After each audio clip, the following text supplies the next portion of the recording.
Hi all, welcome to football arena. Gabriel Sara Brazilian മധ്യനിര താരമാണ്. Turkish ക്ലബ്ബായ ഗലാറ്റസറയ്ക്ക് വേണ്ടി സമീപകാലത്ത് മികച്ച പ്രകടനം പുറത്തെടുക്കാൻ ഗബ്രിയേൽ സറയ്ക്ക് കഴിയുന്നുണ്ട്. അതുകൊണ്ട് തന്നെ ആഞ്ചലോട്ടി കുറച്ചു മുൻപ് അദ്ദേഹത്തെ പരീക്ഷിച്ചിരുന്നു. ഫ്രാൻസിനെതിരെയുള്ള മത്സരത്തിൽ കുറച്ച് മിനിറ്റുകൾ അദ്ദേഹത്തിന് ലഭിച്ചിരുന്നു. എന്നാൽ ഈ താരത്തെ വേൾഡ് കപ്പ് സ്ക്വാഡിൽ ഉൾപ്പെടുത്താൻ ആഞ്ചലോട്ടി തയ്യാറായിരുന്നില്ല. പ്രത്യേകിച്ച് ബ്രസീലിന്റെ മധ്യനിര വളരെ വീക്കായിരുന്നു. അതുകൊണ്ട് തന്നെ ഗബ്രിയേൽ സറയെ പോലെയുള്ള താരങ്ങൾ വരും എന്നായിരുന്നു പ്രതീക്ഷിക്കപ്പെട്ടിരുന്നത്. ഇതേക്കുറിച്ച് ഗബ്രിയേൽ സറ തന്നെ ഇപ്പോൾ സംസാരിച്ചിട്ടുണ്ട്. അതായത് കാർലോ ആഞ്ചലോട്ടി തന്നെ വേൾഡ് കപ്പ് സ്ക്വാഡിൽ ഉൾപ്പെടുത്താത്തതിന്റെ കാരണം അത് പരിക്കാണ് എന്നാണ് സറ ഇപ്പോൾ വ്യക്തമാക്കിയിട്ടുള്ളത്.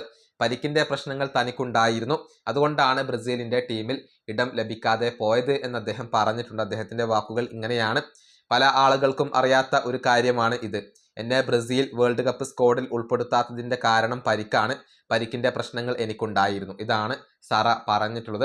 മാത്രമല്ല, തുർക്കി വിട്ടുകൊണ്ട് പ്രീമിയർ ലീഗിലേക്ക് പോകാൻ താല്പര്യമുണ്ട് എന്ന കാര്യം കൂടി അദ്ദേഹം വ്യക്തമാക്കിയിട്ടുണ്ട്. അദ്ദേഹത്തിന്റെ വാക്കുകൾ ഇങ്ങനെയാണ്: ഇംഗ്ലീഷ് പ്രീമിയർ ലീഗിൽ കളിക്കുക എന്നുള്ളത് എൻ്റെ ഒരു സ്വപ്നമാണ്. പക്ഷെ അതിന് ഇനിയും സമയമുണ്ട്. ഇപ്പോൾ ഞാൻ എവിടെയാണോ ഉള്ളത് അവിടെ പൂർണ്ണ തൃപ്തനാണ്.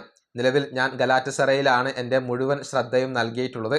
ശരിയായ സമയവും സന്ദർഭവും വരുമ്പോൾ ഞാൻ ട്രാൻസ്ഫറിനെ പറ്റി തീരുമാനം എടുക്കും. ഇതാണ് ഗലാറ്റസറ താരമായ ഗബ്രിയേൽ സറ പറഞ്ഞിട്ടുള്ളത്. ഏതായാലും വരുന്ന വേൾഡ് കപ്പ് സൈക്കിളിൽ കാർലോ ആഞ്ചലോട്ടി ഇദ്ദേഹത്തെ ഉപയോഗപ്പെടുത്തും എന്നാണ് ഇപ്പോൾ പ്രതീക്ഷിക്കപ്പെടുന്നത്. കാരണം ബ്രസീലിന് മികച്ച മധ്യനിര താരങ്ങളെ ഇപ്പോൾ ആവശ്യമുണ്ട്. 27 വയസ്സുള്ള ഈ താരം ബ്രസീലിനെ സംബന്ധിച്ചിടത്തോളം ഒരു പ്രതീക്ഷ തന്നെയാണ്. ഈ വീഡിയോ അവസാനിപ്പിക്കുന്നു. അടുത്ത ടീം കാണാം.